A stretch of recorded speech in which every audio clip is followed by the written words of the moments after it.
भनेपछि यो डिफ्र्याक्सनको कुरा हामी गर्दैछौँ आज।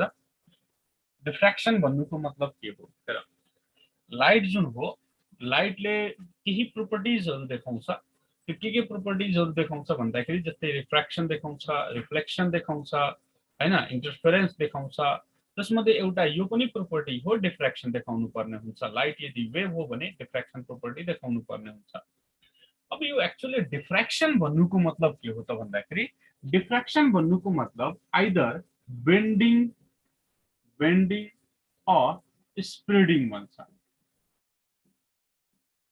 बेन्डिङ भनौँ त अथवा के भनौँ, स्प्रेडिङ।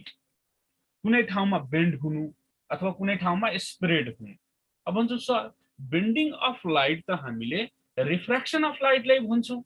हेर, रिफ्र्याक्सन अफ लाइटको जब कुरा गर्छौ तिमीहरूले, रिफ्र्याक्सन अफ लाइटमा हुन्थ्यो के लाइट एउटा मिडियमबाट अर्को मिडियममा आउँथ्यो अनि बेन्ड हुन्थ्यो। भन्नुको मतलब लाइट बेन्ड हुनको लागि, रिफ्र्याक्सनको लागि मिडियम चेन्ज हुनुपर्छ। तर डिफ्र्याक्सन यस्तो फेनोमेना हुन्छ जुन फेनोमेनाको लागि मिडियम चेन्ज हुनु जरुरी छैन। मिडियम चेन्ज नभए पनि त्यहाँ लाइट बेन्ड हुन्छ भने त्यसलाई हामीले के भन्छौँ, डिफ्र्याक्सन भन्छौँ। सर कस्तो ठाउँमा लाइट बेन्ड हुन्छ हो कि हैन, अथवा कस्तो ठाउँमा लाइट स्प्रेड हुन्छ? जस्तै यदि लाइट एउटै मिडियममा छ भने कसरी बेन्ड अथवा स्प्रेड हुन सक्छ भन्ने क्वेशन्सहरु एराइज हुन सक्छ यहाँ। त लेट अस टेक एउटा स्लिट। स्लिट भनेको हामीले बुझेको छौं। स्लिट भन्नुको मतलब सिम्पली एउटा के हो त, होल हो, हैन। एउटा होल हामीले कुनै एउटा पेपर प्लेट लियौं अथवा कुनै एउटा पातलो प्लेट लियौं, मेटलको प्लेट लियौं, त्यहाँ एउटा सानो होल बनाइदियौं भने, त्यहाँ एउटा सानो होल बनाइदियौं भने त्यो होललाई नै हामी के भन्छौं भन्दाखेरि त्यो होललाई नै हामी के भन्छौं त, स्लिट भन्ने गर्छौं। अब यो स्लिट भन्नुको मतलब होल हो भने अकॉर्डिंग टू न्यूटन साहबले के भनेका थिए भन्दाखेरि, न्यूटनले भनेका थिए कि light always travel in a straight line. Light जहिले पनि कस्तो लाइनमा ट्राभल गर्छ भाइ? स्ट्रेट लाइनमा ट्राभल गर्छ भने लेट अस सपोज यहाँ एउटा सोर्स छ भने, यहाँ एउटा सोर्स छ भने यो सोर्सबाट निस्केको लाइट्सहरु जुन हुन्छ, यसरी सोर्सबाट निस्केको लाइटहरु हुन त सबै डाइरेक्सनमा लाइट्सहरु यहाँबाट निस्किन्छ, सबै डाइरेक्सनमा लाइट्सहरु इमिट हुन्छ सोर्सबाट। तर सोर्सबाट निस्केको लाइटहरु यो स्लिट हो भने, हेरौं यहाँबाट लाइट जुन हुन्छ अकॉर्डिंग टू न्यूटन यो लाइटले यसरी जति थिकनेस अथवा जति सेपरेसन यो होलको छ त्यति नै यहाँ ब्राइटनेस देखिनु पर्ने थियो। त्यति नै यहाँ ब्राइटनेस। हुन त मैले मार्करले कालो धब्बा बनाइरहेको छु, तर यसलाई तिमीहरूले के बुझ्नुपर्छ, ब्राइट बुझिराख्नुपर्छ। अहिले भने यहाँ यति देख्नु पर्ने थियो, तर एक्सपेरिमेन्टली के पाइयो त भन्दाखेरि, एक्सपेरिमेन्टली के पाइयो त भन्दाखेरि नि यो ब्राइट फ्रिन्ज यति जुन ब्राइट बनेको छ, यो ब्राइट चाहिँ यति थिकनेसमा मात्र बन्दैन एक्चुअली, ठीक छ नि। जस्तै न्यूटनले भने अनुसार त यो एकदम सही हो। यो हाम्रो डेली लाइफमा पनि अब्जर्भेबल हुन्छ कि लाइटको जति यहाँ जति थिकनेसको जति डायमिटरको होल हुन्छ त्यति नै डायमिटरको यहाँ ब्राइट प्याचेसको फर्मेसन हुन्छ, ठीक छ। जस्तै भेन्टिलेटरहरुमा जति होल हुन्छ, बाहिरबाट घाम लागिरहेको छ भने त्यो घामको शेप जुन हुन्छ, त्यो लाइटको शेप जुन हुन्छ नि, त्यो लाइटको शेप कत्रो बन्छ, भेन्टिलेटरमा जत्रो होल हुन्छ त्यत्रै बन्छ, हो कि हैन? भने यहाँ पनि त्यस्तै हुनुपर्ने हो। तर एक्चुअली एक्सपेरिमेन्टली के हेरियो त भन्दाखेरि, एक्सपेरिमेन्ट गर्दाखेरि के हेरियो त भन्दाखेरि यो ब्राइट प्याचेजको यति थिकनेसमा बन्नु पर्ने हो, एक्चुअली यतिमा बन्नु पर्ने हो ब्राइट। तर ब्राइट कस्तो बन्यो त भन्दाखेरि नि यो यहाँसम्म ब्राइट देखियो रे, र यता पनि यहाँसम्म देखियो। अब हेर समस्या सुरु भयो। अब यहाँ ब्राइट बन्नु पर्ने थियो यति मात्र, तर एक्सपेरिमेन्टली के देखियो, यति बढी देखियो, यति बढी देखियो, यता पनि यति बढी देखियो। यसको मतलब लाइट सिधा नआएर लाइट यसरी आएर यो के भएको छ भन्दाखेरि यसरी बेन्ड भएको छ। लाइट यसरी आएर यसरी के भएको छ, बेन्ड भएको छ। यही बेन्डिङ अथवा स्प्रेडिङ अफ लाइटलाई हामी भन्छौं के त भन्दाखेरि डिफ्र्याक्सन अफ लाइट भन्छौं। अब सर एक्सपेरिमेन्टली भनिराख्नु भएको छ तपाईले, एक्सपेरिमेन्टली हो भनेपछि हाम्रो डेली लाइफमा यो कुरा अब्जर्भेबल हुनुपर्ने थियो। हामीले डेली लाइफमा कहाँ यस्तो देख्छौं त? डेली लाइफमा त न्युटनले भने अनुसार हेर्छौं कि जत्रो भेन्टिलेटरको होलको साइज छ त्यत्रै हामीले यहाँ प्याचेजको फर्मेसन हेर्छौं, ब्राइटको फर्मेसन हेर्छौं। त हामीले कहाँ डेली लाइफमा यस्तो यस्तो ठुलो होल बनेको हेर्छौं त? हेर, डिफ्र्याक्सन हुनको लागि एउटा कन्डिसन हुनुपर्छ, एउटा कन्डिसन चाहिन्छ। त्यो कन्डिसन के हो त भन्दाखेरि यहाँ डिफ्र्याक्सन हुनको लागि यो जुन होल छ अथवा यो जुन स्लिट छ, यो स्लिटको साइज जुन हुन्छ नि, ये size must be comparable to the wavelength of the wave। अब यो मात्र लाइट हैन, कुनै पनि वेभ हो भनेपछि, अब हामीले यहाँ त लाइटको कुरा गरिरहेको छौं, तर यो कुनै पनि वेभको लागि भ्यालिड हुन सक्छ, ठीक छ नि। यदि साइज अफ द स्लिट, यो ओपनिङ जुन हुन्छ, यो साइज अफ द स्लिट यदि comparable to the wavelength of the के हुन्छ भन्दाखेरि वेभ हुन्छ भने त्यो ठाउँमा हामीले डिफ्र्याक्सन फेनोमेना अब्जर्भ गर्न सक्छौं। अब भन, भेन्टिलेटरको होलको साइज जुन थियो, त्यो भेन्टिलेटरको होलको size comparable to the wavelength of light हुन्छ। लाइटको वेभलेन्थ लगभग 10 टु द पावर -7 मिटरको रेन्जमा हुन्छ विजिबल लाइट। भने 10 टु द पावर -7 मिटरको रेन्जको त हाम्रो यो भेन्टिलेटरको होलको साइज त हुँदैन, त्यो त धेरै ठुलो हुन्छ। धेरै ठुलो भयो भने स्लिटको साइज भने डिफ्र्याक्सन फेनोमेना हामीले अब्जर्भ गर्न सक्दैनौं। भने जस्तै डिफ्र्याक्सनको अर्को एक्जाम्पल हेरिरहेको छ, ठीक छ नि। यो पुरा ढोका बन्द छ, म जुन कोठामा बसिरहेको छु यो पुरा ढोका बन्द छ, तर कुनै ठाउँमा कुनै एउटा ठाउँमा एउटा होल राखिएको छ अथवा होल छ, भेन्टिलेटरै छ, होल छ, झ्याल छ, ढोका छ, जेसुकै माना एउटा ओपनिङ छ। म यहाँ बोलिरहेको छु, पल्लो कोठामा बसेको मान्छेले मेरो आवाज सुन्न सक्छ कि सक्दैन? अभियसली सुन्न सक्छ। साउन्ड यसरी गयो, त्यो होलमा छिर्यो, त्यसपछि बेन्ड भएर यसरी गयो। जस्तै मान म यो कोठामा बसिरहेको छु, यो कोठामा बसिरहेको छु म यहाँ, ठीक छ। अर्को यहाँको कोठामा अर्को कुनै मान्छे बसिरहेको छ, यहाँ यसको ओपनिङ छ, यहाँ यसको ओपनिङ छ। अब लाइट यदि स्ट्रेट लाइन साउन्ड यदि स्ट्रेट लाइनमा ट्राभल गर्नुपर्ने थियो अथवा वेभ जुन हुन्छ, वेभ यदि स्ट्रेट लाइनमा ट्राभल गर्छ भने यहाँबाट निस्केको साउन्ड्सहरू त सीधा मात्र यसरी निस्केर यता जानुपर्ने थियो एक्चुअली। तर एक्चुअली हुन्छ के भन्दाखेरि साउन्ड यसरी नगएर यसरी बेन्ड भएर जान्छ। यो बेन्डिङलाई नै हामी के भन्छौं त भन्दाखेरि डिफ्र्याक्सन भन्छौं। त सर साउन्ड यसरी बेन्ड कसरी हुन्छ? न्युटनले भने अनुसार त जहिले पनि स्ट्रेट लाइनमा ट्राभल गर्नु पर्यो। त हामीले हाइगन प्रिन्सिपल पढेको छौं। हाइगन प्रिन्सिपलले भन्यो कि कुनै पनि वेभ जुन हुन्छ, वेभ चाहिँ स्ट्रेट लाइनमा रेको फर्ममा ट्राभल गर्दैन, त्यो जहिले पनि वेभ फ्रन्टको फर्ममा ट्राभल गर्छ। के को फर्ममा ट्राभल गर्छ भन्दाखेरि वेभ फ्रन्ट।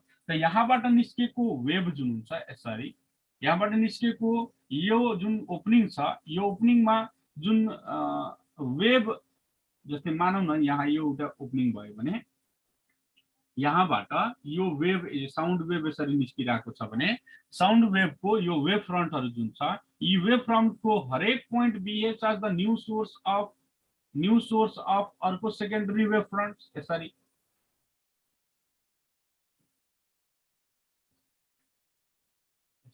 वेभ फ्रन्ट त यहाँबाट यसरी गइरहेको थियो, स्लिटबाट के भइहाल्यो, फैलिहाल्यो। त्यही भएर साउन्ड जुन हुन्छ, साउन्डको डिफ्र्याक्सन हामी अब्जर्भ गर्न सक्छौं हाम्रो डेली लाइफमा, तर लाइटको डिफ्र्याक्सन चाहिँ हाम्रो डेली लाइफमा अब्जर्भेबल हुँदैन। यो धेरैचोटि एनईपीमा सोधेको क्वेशन हो कि why in our daily life the sound diffraction is observable but light diffraction is not observable. त तिमीले भन्नुपर्ने हुन्छ यो अब्स्ट्याकल जुन छ अथवा स्लिट जुन छ, डिफ्र्याक्सन फेनोमेना हुनको लागि, डिफ्र्याक्सन फेनोमेना देखाउनको लागि यो स्लिटको साइज जुन हुनुपर्छ, it must be comparable to the wavelength of the light अथवा वेभलेन्थ अफ द वेभ। त यहाँ एउटा मानौ लाइटको सोर्स छ अथवा साउन्डको सोर्स छ भने यहाँबाट निस्केको वेभ फ्रन्ट्सहरु यसरी निस्किन्छ होला, ठीक छ नि। अब यसको हरेक पोइन्ट अलिकति म यो स्लिटलाई ठुलो बनाइदिन्छु किनभने मलाई सजिलो हुन्छ यहाँ। अब यहाँ वेभ फ्रन्टहरु आउँछ भने वेभ फ्रन्टको हरेक पोइन्ट, यहाँ त धेरै पोइन्ट्सहरु आउन सक्छ वेभ फ्रन्ट्सको। हरेक एउटा एउटा पोइन्ट्सहरु जुन हुन्छ it behaves as the new source of wave front.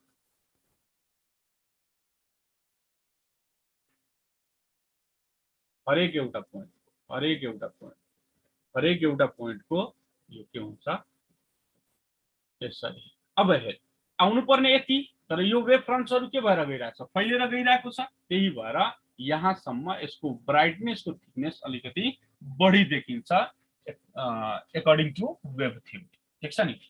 अब यो डिफ्र्याक्सन फेनोमेना जुन हुन्छ नि, डिफ्र्याक्सन फेनोमेनाको बेसिक प्रिन्सिपल्सहरु हाइगन प्रिन्सिपल र सुपरपोजिसन अफ वेभमा बेस्ड छ। हाइगन प्रिन्सिपल र सुपरपोजिसन अफ वेभमा बेस्ड छ भने यो डिफ्र्याक्सनको पनि बेसिक प्रिन्सिपल हेर, बेसिक प्रिन्सिपल इन्टरफेरेन्सको र डिफ्र्याक्सनको एउटै हो कि लाइट वेभ जस्तो बिहेभ गर्छ। लाइटको वेभ फ्रन्ट्सहरु सुपरपोज्ड हुन्छन्, हो कि हैन। सुपरपोज्ड भएर के गर्छन् भन्दाखेरि लेट अस सपोज यहाँ एउटा स्लिट भइहाल्यो, यो लाइट भइहाल्यो भने यो एउटा स्क्रिन भइहाल्यो। यो मानौ हाम्रो स्क्रिन हो र यो हाम्रो के हो त स्लिट हो, यो हाम्रो के हो त सोर्स हो।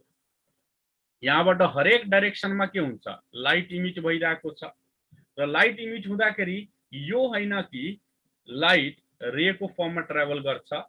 न्यूटनले भने अनुसार लाइट के को फर्ममा ट्राभल गर्छ भाइ, वेभ फ्रन्टको फर्ममा ट्राभल गर्छ according to wave theory. Wave फ्रन्टको फर्ममा ट्राभल गर्छ भने यहाँको जुन वेभ छ, यहाँको जुन पोइन्ट, एउटा पोइन्ट, दुईटै पोइन्ट मैले लिइरहेको छु, हुन त यहाँ धेरै पोइन्ट्सहरु छन्। ठीक छ नि। दुईटा पोइन्ट्स मैले लिइरहेको छु भने यो पोइन्टले वेभ फ्रन्ट्सहरुको क्रिएसन गर्छ यसरी। It behaves as the source of another wave fronts. No, यो यसरी वेभ फ्रन्ट्सहरुको क्रिएसन गर्छ। यो वेभ फ्रन्ट्सहरु यसरी अगाडि बढ्दै जान्छ।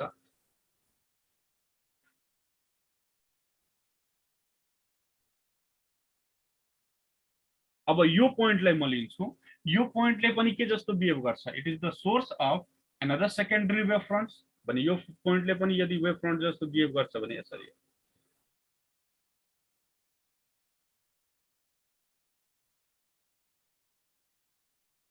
यहाँ हेरौँ त यी वेभ फ्रन्ट्सहरु एक अर्कालाई के गरिरहेको छ, सुपरपोज गरिरहेको छ। मैले यो लाइन जुन तानिरहेको छु राम्ररी हेर, यो लाइनहरु कुनै वेभको ट्रफ अथवा क्रेस्ट होला।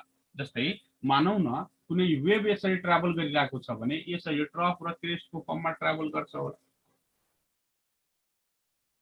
यसरी ट्राभल गर्छ, कुनै स्क्रिनमा जान्छ भने यो मान यहाँबाट निस्केको वेभको लागि ट्रफ क्रेस्ट, ट्रफ क्रेस्ट, ट्रफ क्रेस्ट, ट्रफ क्रेस्ट, त यो सबै जुन मैले लाइन तानिरहेको छु यो सबै मानौ क्रेस्ट क्रेस्ट हो।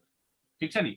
मानौ यो क्रेस्टको लागि एउटा यसरी सर्कुलर लाइन, यो क्रेस्टको लागि अर्को सर्कुलर लाइन, यो क्रेस्टको लागि अर्को सर्कुलर लाइन, अर्को क्रेस्टको लागि अर्को सर्कुलर लाइन। यो सर्कुलर लाइनहरु वेभ फ्रन्ट्सहरु जुन बनाइरहेको छु यो सबै एउटा एउटा क्रेस्टको लागि हो। ट्रफको लागि पनि बनाउन सक्छौं, तर यहाँ ट्रफ क्रेस्ट सबै बनाउन थाले भने धेरै कम्प्लेक्सिटी हुन्छ। त्यही भएर मैले क्रेस्टको लागि मात्र लोकस बनाइरहेको छु, क्रेस्टको लागि मात्र यो वेभ फ्रन्ट्सहरु बनाइरहेको छु र यसको लागि पनि क्रेस्टकै लागि वेभ फ्रन्ट्सहरु बनाइरहेको छु। त लाइन जुन तानेको छु त्यो सबै क्रेस्ट हुन्। आ लाइन लाइनको बीचमा यहाँ हेर त ग्याप देखिरहेको छ, यो त यो ट्रफ भइहाल्यो मानव एकछिनको लागि भने हेर यो पोइन्टमा, यो पोइन्टमा, यो पोइन्टमा, यो पोइन्टमा, यो पोइन्टमा, यो पोइन्टमा सबै क्रेस्टहरु एकअर्कासँग के भएको छ, सुपरपोज भएका छन्। Crest crest crest crest crest crest superpose भएको छ भनेपछि यहाँ पक्कै पनि ब्राइट बन्छ होला, अथवा ट्रफ ट्रफ ट्रफ ट्रफ बन्थ्यो भनेपछि पक्कै पनि के हुन्थ्यो होला, ब्राइट बन्थ्यो होला। त्यस्तै यो पोइन्ट, यो पोइन्ट, यो पोइन्ट, यो पोइन्ट, यो पोइन्ट, यो पोइन्ट, यो पोइन्ट, यो सबै पोइन्टलाई मैले जोडे भने यहाँ हेर यहाँ पनि ब्राइटको फर्मेसन हुन्छ होला। त्यस्तै यो पोइन्ट, यो पोइन्ट, यो पोइन्ट, यी सबै इन्टरसेक्टिङ पोइन्ट्सहरुलाई मैले जोडे भने एउटा लाइनमा यहाँ पनि एउटा ब्राइट फर्मेसन हुन्छ होला।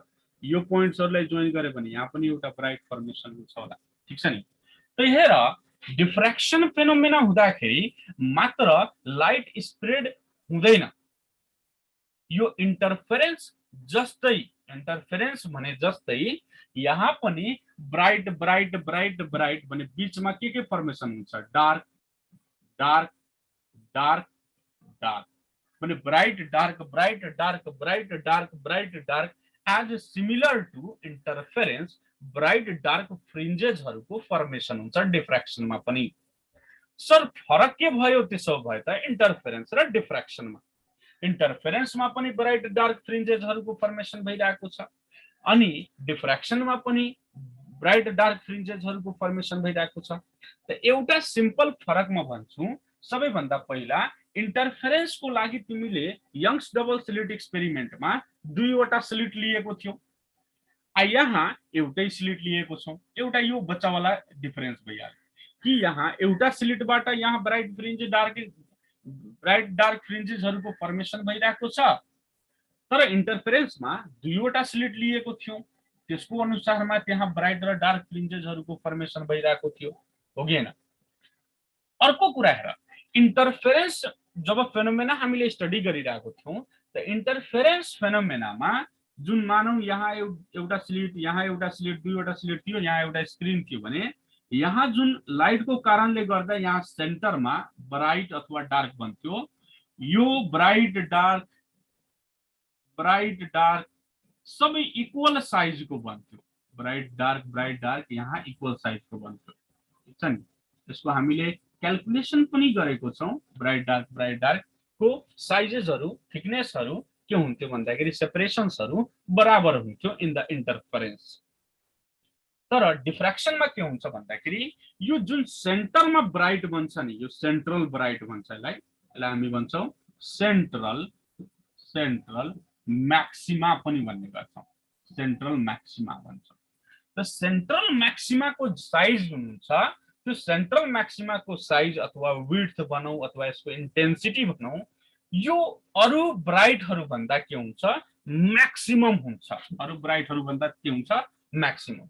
यसलाई मैले ग्राफिकल रिप्रेजेन्टेसनमा यदि इन्टेन्सिटीको एम्प्लिट्युडको टर्ममा मैले बताउनु पर्यो भने यहाँ हेरौं, डिफ्र्याक्सन फेनोमेनामा सेन्ट्रल ब्राइट जुन हुन्छ यो म्याक्सिमम एम्प्लिट्युडको फर्मेसन हुन्छ, त्यसपछि डार्क फ्रिन्जको फर्मेसन हुन्छ। अर्को जुन म्याक्सिमा हुन्छ त्यो धेरै कम हुन्छ, अर्को जुन हुन्छ यो भन्दा अझै कम हुन्छ, अर्को जुन हुन्छ अर्को यो भन्दा धेरै कम हुन्छ। यसरी यहाँ पनि सेन्ट्रल म्याक्सिमा भन्दा अर्को कम हुन्छ, ठीक छ? भने यो ठाउँलाई हामी के भन्छौं, सेन्ट्रल म्याक्सिमा। सेन्ट्रल म्याक्सिमा को विड्थ हेर, यसको एम्प्लिट्युड हेर, यसको इन्टेन्सिटी हेर, त्यो इन्टेन्सिटी सबै के हुन्छन्, अरु भन्दा धेरै नै हाई हुन्छ, म्याक्सिमा हुन्छ, धेरै नै बढी हुन्छ। त्यसपछि यो जुन म्याक्सिमाहरुको फर्मेसन भएको छ, यहाँ हेर, यो पनि एउटा म्याक्सिमा, यो पनि एउटा म्याक्सिमा। म्याक्सिमा भन्नुको मतलब ब्राइट जुन यो सेन्टरमा ब्राइट बन्यो, त्यसपछिको जुन ब्राइट बन्यो यहाँ र यहाँ, यसलाई हामीले सेकेन्डरी म्याक्सिमा भन्छौं, सेकेन्डरी म्याक्सिमा। दुवै साइडमा बन्छ, माथि पनि बन्छ, तल पनि बन्छ। यहाँ पनि सेकेन्डरी म्याक्सिमा हुन्छ, सेकेन्डरी म्याक्सिमा। पुरा बुझिरहेको छ? सेकेन्डरी म्याक्सिमा हुन्छ। त्यस्तै यसलाई हामीले फर्स्ट सेकेन्डरी म्याक्सिमा भन्छौं भने यो म्याक्सिमालाई हामी के भन्छौं, सेकेन्डरी म्याक्सिमा।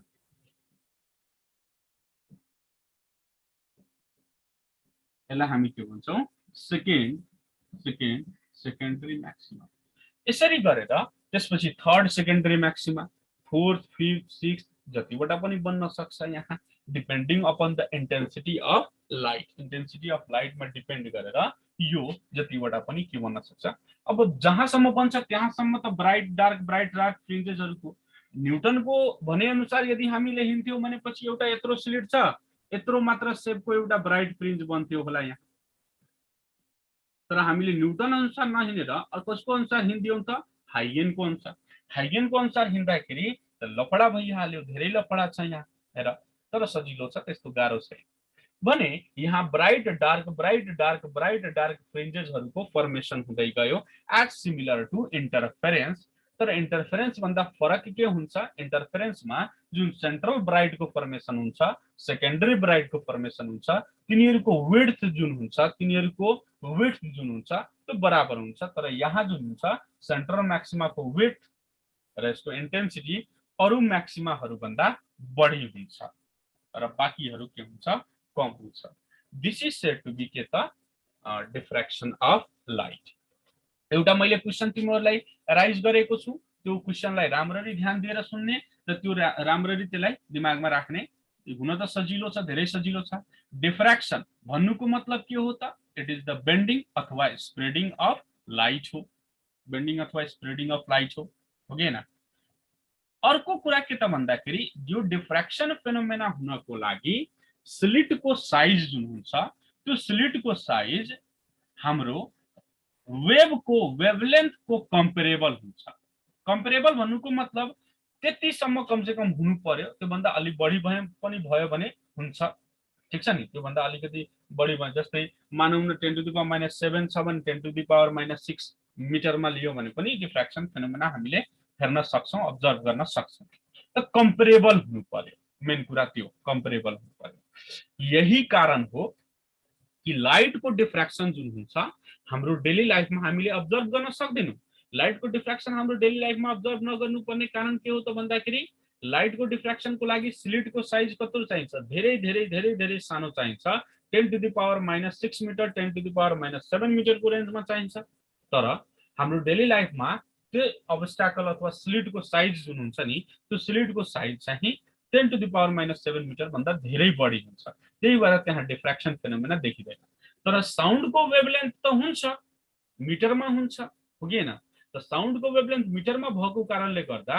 यहाँको स्लिट को साइज लगभग मिटरमा हुन्छ कम्पेरेबल हुन्छ त साउन्ड को डिफ्र्याक्सन हामीले डेली लाइफमा अब्जर्भ गर्न सक्छौं म एउटा कोठामा बोलिरहेको छु सानो पनि होल छ भनेपछि ठुलो पनि होल छ भने अर्को पल्लो कोठामा उतातिर बाङ्गिएर बाटो पनि छ भनेपछि त्यो कोठामा पनि सुन्न हामीले सक्छौं this is the diffraction of sound difference between diffraction of sound and diffraction of light ठीक छ यति कुरा हामीले बुझ्न सक्नु पर्ने हुन्छ अब यो डिफ्र्याक्सन किन हुन्छ यो डिफ्र्याक्सन हुँदाखेरि सेन्ट्रल म्याक्सिमा सेकेन्डरी मिनिमा अथवा यसलाई हामीले मिनिमा भन्छौं फर्स्ट मिनिमा यो जुन ब्राइट बनेको छ फर्स्ट मिनिमा यसलाई पनि हामी के भन्छौं फर्स्ट मिनिमा यो भयो सेन्ट्रल म्याक्सिमा भन्दा फर्स्ट मिनिमा उता यो पोइन्ट भन्दा उतातिर हुन्छ तलतिर पनि हुन्छ यहाँ पनि सेकेन्ड मिनिमा यहाँ third minima and so on माथि पनि एन्ड सो अन जहाँ मिनिमाको फर्मेसन हुन्छ त्यहाँ first second third fourth serially तिमीहरूले भन्न सक्छौ हुन त यसको क्याल्कुलेसन हामी गर्छौं तर बेसिक कन्सेप्टहरु पहिला बुझ्नु पर्ने हुन्छ डिफ्र्याक्सन भनेको के हो डिफ्र्याक्सन कसरी हुन्छ त्यो कसरी हुन्छ भन्ने कुरामा आउँ अब ठीक छ नि यसलाई मेट्दा हुन्छ अब यसलाई स्क्रिनशट गर्दा हुन्छ तिमीहरुले पछि नोट गरिहाल्नु हुन्छ सर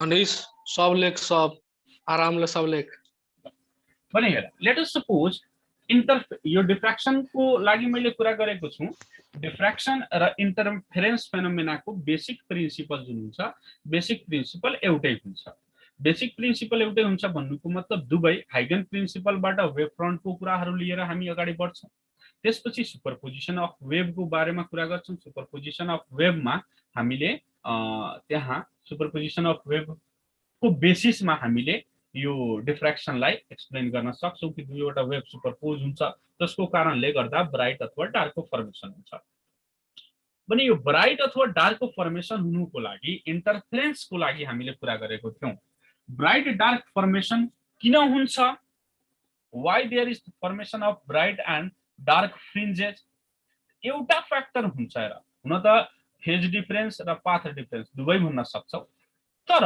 एउटा फ्याक्टर म भनिरहेको छु जुन कि धेरै कमनली हामीले युज गरिरहेको छौं that is the path difference यदि पाथ डिफरेन्स डेल्टा एक्स ले हामीले डिनोट गर्ने गर्थ्यौं पाथ डिफरेन्स को जुन भ्यालु हुन्छ त्यो पाथ डिफरेन्स को value even times lambda by 2 भयो भने there will be maxima condition for maxima जसले ब्राइट फ्रिन्ज को फर्मेसन गर्छ र यदि delta x is equal to odd times lambda by 2 भयो भने there will be the formation of के त मिनिमा मिनिमाको फर्मेसन हुन्छ।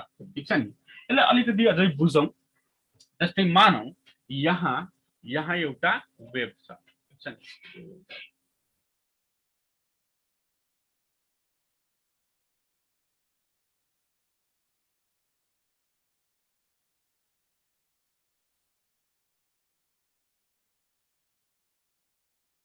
यो एउटा वेभ फर्स्ट वेभ हो, एस वेभ हो। यस वेभबाट एउटा वेभ निस्किरहेको छ, सर्टेन एम्प्लिट्युडको, सर्टेन फ्रिक्वेन्सीको छ। मैले यो वेभलाई यसरी डिनोट गरेँ। अर्को कुनै एउटा वेभ यहाँबाट स्टार्ट भयो। हेरौँ, यहाँबाट स्टार्ट।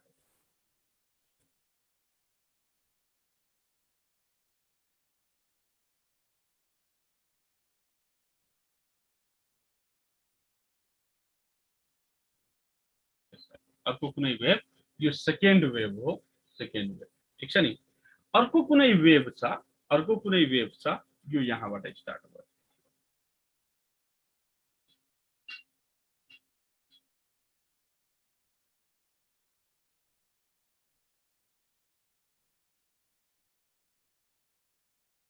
ठीक छ। कतिवटा वेभको कुरा गरेको छौँ हामीले? 3 वटा। यो वेभ मजाले गइरहेको छ, आफ्नो मजाले गइरहेको छ। यो वेभको वेभलेन्थको कुरा गर्ने हो भने यहाँ हेर, हाफ साइकल, फुल साइकल। एउटा वेभलेन्थ, एउटा लेम्डा, फेरि हाफ साइकल, फेरि फुल साइकल। दुईटा लेम्डा, फेरि हाफ साइकल, तीनटा लेम्डा प्लस 1/2। ठीक छ नि।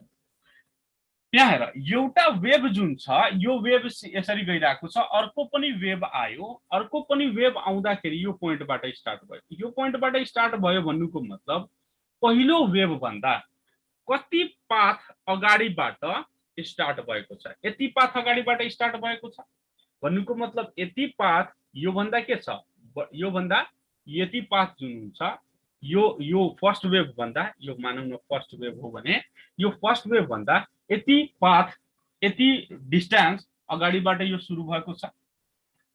यति पाथ अगाडिबाट सुरु भएको छ भनेपछि भनेको मतलब यो फर्स्ट वेभ र सेकेन्ड वेभ बीचको पाथ डिफरेन्स कति भयो त? यति भयो पाथ डिफरेन्स। यति डिस्टेन्सलाई हामी के भन्छौँ त भन्दाखेरि, यो डिस्टेन्स हाफ साइकलको लागि हो भने यो हाफ साइकलको डिस्टेन्सलाई हामी के भन्छौँ? λ/2। त यो दुईटा वेभको बीचको path difference delta x equal to कति छ? λ/2 छ। पुरा बुझिरहेको छ? यहाँ हेरौँ, यहाँ जुन वेभ छ थर्ड वेभ यहाँबाट यो पोइन्टबाट स्टार्ट भएको छ। हेरौँ, यो पोइन्टबाट स्टार्ट भएको छ। फर्स्ट वेभ भन्दा हेर त कति डिस्टेन्स अगाडिबाट स्टार्ट भएको छ। यो अगाडिबाट मात्र हैन, पछाडिबाट पनि स्टार्ट हुन सक्छ। It doesn't matter. ठीक छ नि। अगाडिबाट अथवा पछाडिबाट स्टार्ट हुनु, पाथ डिफरेन्स मात्र हामीले हेर्नु छ। त यहाँदेखि यहाँसम्मको डिस्टेन्स भन्नुको मतलब के हो त? λ। भने यो दुईटा वेभहरूको बीचको पाथ डिफरेन्स जुन हुन्छ, delta x is equal to कति हुन्छ? λ हुन्छ। Delta x is equal to कति हुन्छ? λ। पाथ डिफरेन्स भन्नुको मतलब मैले बुझाइरहेको छु सर। मान यो दुवै वेभ कुनै पोइन्टमा गएर एक अर्कालाई कोलाबोरेट गरिरहेको छन् अथवा एक अर्कासँग सुपरपोज गरिरहेको छन्। सुपरपोज गरिरहेको छन् भनेर त यसको क्रेस्ट छ, यो पोइन्टमा हेर त यसको क्रेस्ट छ, यसको प्यारललमा यो के छ? यहाँको ट्रफ छ। यसको क्रेस्ट, यसको ट्रफ। यो क्रेस्टले के गर्छ? यो पार्टिकललाई माथितिर तान्ने कोसिस गर्छ। यसको ट्रफले पार्टिकललाई कतातिर तान्ने कोसिस गर्छ? तलतिर कोसिस गर्छ तान्ने। एउटाले माथितिर तान्ने कोसिस गर्छ, अर्कोले तलतिर तान्ने कोसिस गर्छ। भने दुवैको एम्प्लिट्युड, फ्रिक्वेन्सी, वेभलेन्थ सबै बराबर छ भने एउटा पार्टिकललाई माथितिर तान्नु, तलतिर तान्नु भन्नुको मतलब यसमा नेट फोर्स कति भइहाल्छ? 0। त्यस्तै यहाँ रहेको पार्टिकल हेर त, यो सेकेन्ड वेभको पार्टिकलले यहाँ क्रेस्ट ट्रफ बनेको छ भने यहाँको पार्टिकल तलतिर भाग्न खोज्छ र यो वेभको लागि पार्टिकलहरू कतातिर भाग्न खोज्छ? माथितिर, तलतिर। एकवटाले तलतिर पार्टिकललाई धकालिरहेछ, अर्कोले माथितिर पार्टिकललाई धकालिरहेको छ। भने दुवैको फोर्स बराबर छ भने यहाँ रिजल्टेन्ट फोर्स के भइहाल्छ? 0। यसको मतलब यहाँको एम्प्लिट्युड जुन हुन्छ it is equal to 0, it will be minima. यहाँ के को फर्मेसन हुन्छ? मिनिमाको फर्मेसन हुन्छ, डार्क फ्रिन्जको फर्मेसन हुन्छ। किन? एउटाको ट्रफ र अर्कोको क्रेस्ट सुपरपोज भइरहेको छन्। त्यस्तै यदि यहाँको लागि कुरा गर्ने हो भने वेभलेन्थ λ को डिफरेन्स छ भने यहाँ यसको हेरौँ त यो ठाउँमा यो क्रेस्ट हो यसको पनि के भएछ क्रेस्ट छ फर्स्ट वाला वेभले पार्टिकललाई के कतातिर धकाल्छ माथितिर भन्छ चल भाइ माथि थिङ ठीक छ सेकेन्ड थर्ड वाला जुन वेभ छ यसको पनि क्रेस्ट नै यहाँ दुवैको क्रेस्ट एक ठाउँमा आइरहेको छ भने यो पनि माथि जान्छ यसको पनि पार्टिकल कतातिर भाग्नुपर्छ माथि त एउटाले माथि तानिरहेछ अर्कोले पनि फेभर गर्दै माथि त एउटाले जति माथि तान्नु पर्ने हो अर्कोले अझै फेभर गर्छ भने अझै माथि भइहाल्छ यसको एम्प्लिट्युड भने यहाँ जुन हुन्छ एम्प्लिट्युड जुन हुन्छ यो एम्प्लिट्युड म्याक्सिमम भइहाल्छ म्याक्सिमम भइहाल्छ भनेपछि there will be the formation of bright fringe bright यहाँ के फर्मेसन हुन्छ पुरा बुझिरहेछ नि त पाथ डिफरेन्स हेर लेम्डा बाइ 2 छ अथवा ऑड टाइम्स लेम्डा बाइ 2 छ अब 1 time 2 time 3 time lambda by 2 छ भनेपछि ऑड टाइम्स 1 3 5 7 यसरी छ भने त्यहाँको एम्प्लिट्युड के हुन्छ मिनिमम हुन्छ 0 हुन्छ एन्ड दैट विल फर्म के त डार्क फ्रिन्ज तर यदि लेम्डा को इंटीग्रल मल्टिपल छ भनेपछि इभेन्ट टाइम्स भनेको जस्तै लेम्डा बाइ 2 को यहाँ त मैले लेम्डा बाइ 2 को इंटीग्रल लेखेको छु यहाँ त लेम्डा आएको छ भने यसलाई हामीले इभेन्ट टाइम्स लेम्डा बाइ 2 लेख्न सक्छौं अथवा इंटीग्रल मल्टिपल अफ लेम्डा भन्न सक्छौं एम्प्लिट्युड जुन हुन्छ के हुन्छ म्याक्सिमम हुन्छ there will be formation of के त bright fringe as similar to interference अब यो कुरा डिफ्र्याक्सन को धेरै बेसिक कुराहरु हुन् ठीक छ नि सर सुन्नु त्यसपछि हामीले डिफ्र्याक्सन को टाइप्स को हरु पनि कुरा गर्नु छ दुई टाइप्स को डिफ्र्याक्सन हामीले पढ्नु पर्ने छ फ्रेस्नेल डिफ्र्याक्सन र फ्राउनहोफर डिफ्र्याक्सन फ्रेस्नेल डिफ्र्याक्सन को डेरिवेसन हामी गर्दैनौं फ्राउनहोफर को डिफ्र्याक्सन को डेरिवेसन हामी गरेर हेर्छौं र फ्रेस्नेल र फ्राउनहोफर को बारेमा डिस्कसन हामी फेरि नेक्स्ट लेक्चरमा गर्छौं ठीक छ नि हेलो सर